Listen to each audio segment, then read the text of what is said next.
Hi folks, you're with Tacitus Today, your pushback channel, and thank you for joining this audio live stream. Please listen to this presentation as you would a radio broadcast.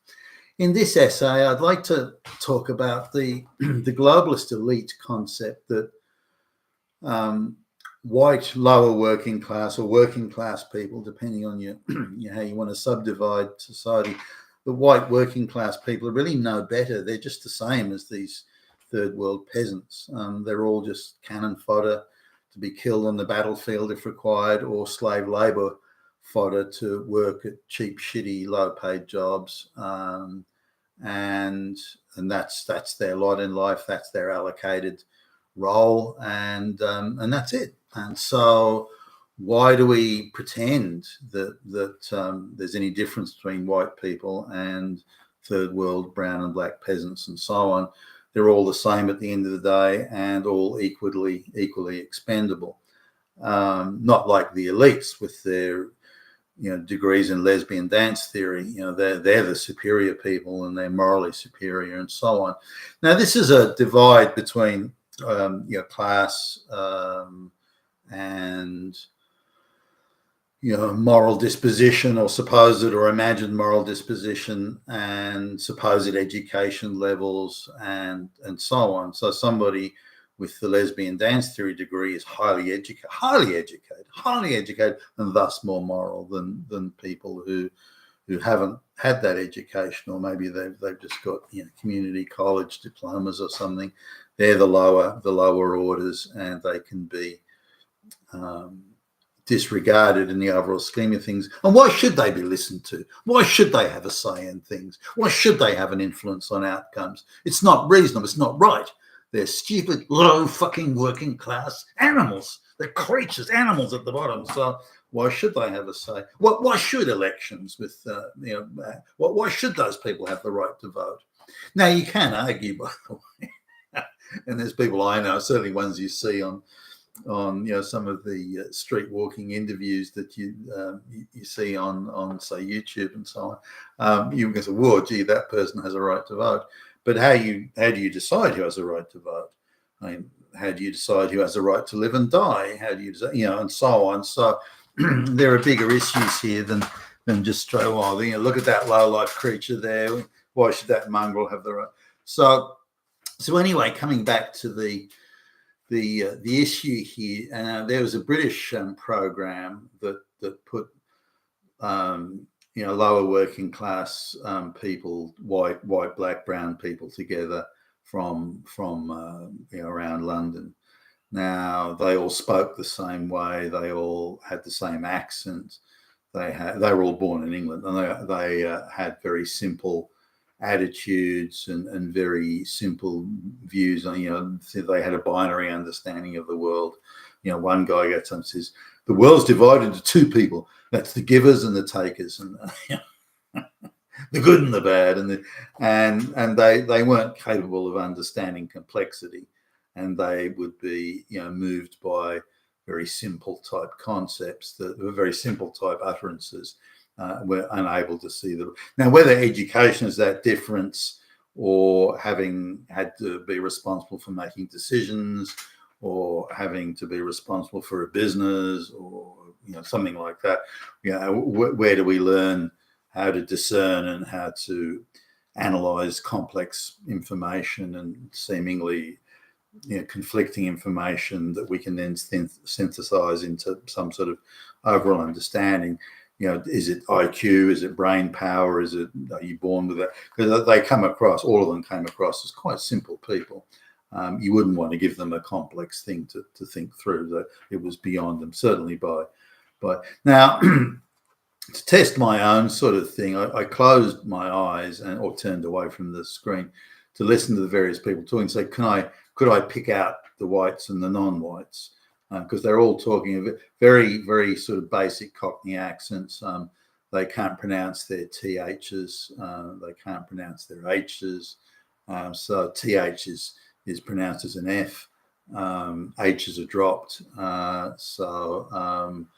And various other sort of Cockney type ways of speaking, and they all spoke with that sort of accent. So if I closed my eyes, I couldn't really tell by the accent alone.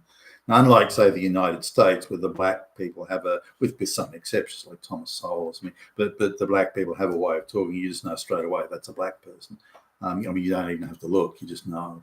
The way Jasmine Crockett, that she's in the federal Congress of the United States, the way Jasmine Crockett speaks, or what's her face, Henyard, that mayor, and the way they talk, they're obviously black. And so, but that's not the same in England, because people didn't come as slaves in a slave class in that same way. So if they're born in England, they talk in they went through the same school system, they talk with the same accent as anyone else. So you can't really tell it there. So how else could I discern what was talking?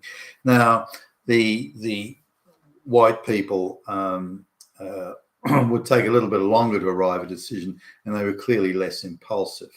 There was more restraint, and they were prepared to consider, not all of them, not the women necessarily, but particularly the men.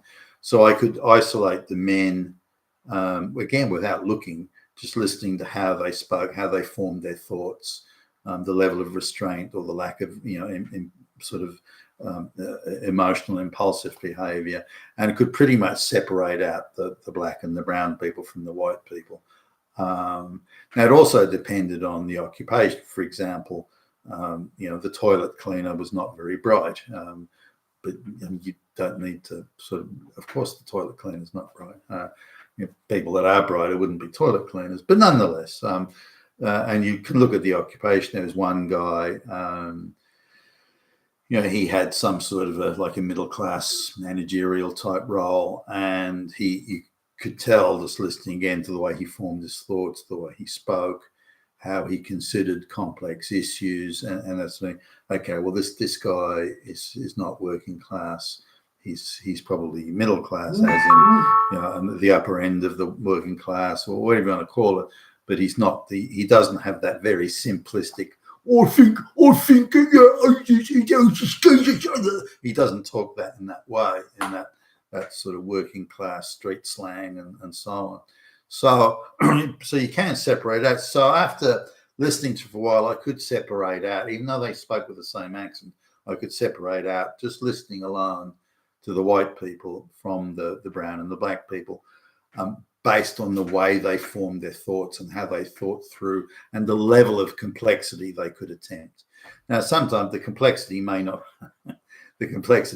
be at the upper end of things. They're not trying to determine the next design of the next rocket to the moon or something, but nonetheless, and as the level of complexity increased, the level of participation that the black and the brown people, again, they've been born in England, the level of participation they could have in the discussion dropped off and became less and less.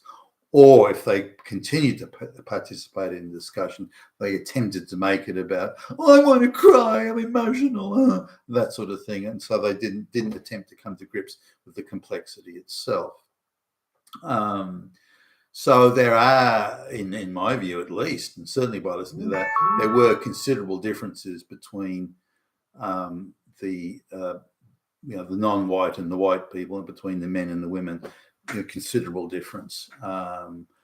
And in the end, the only people that were able to comprehend complexity and the juxtaposition of different conflicting complexities were the men and were the white men. There was one black guy that hung in there for probably a little bit longer than the other black people, but again, he dropped off as soon as the complexity reached a certain threshold. And all their fallback was lived experience, and that sort of thing, so that they couldn't really, again, come to grips with the complexity or the details of the complexity.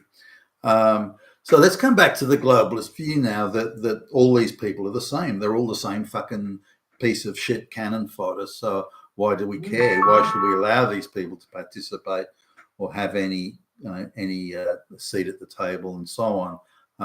Now, to the elite of the elites, we don't need these people as boots on the ground to fight mass warfare again. We don't need millions of people conscripted to put out there to die, you know, all this sort of thing. We don't need that anymore. So why should we allow them to have the vote, or have a meaningful vote, or have an influential vote? They're nothing but the shit on our shoes, along with the peasants we're importing.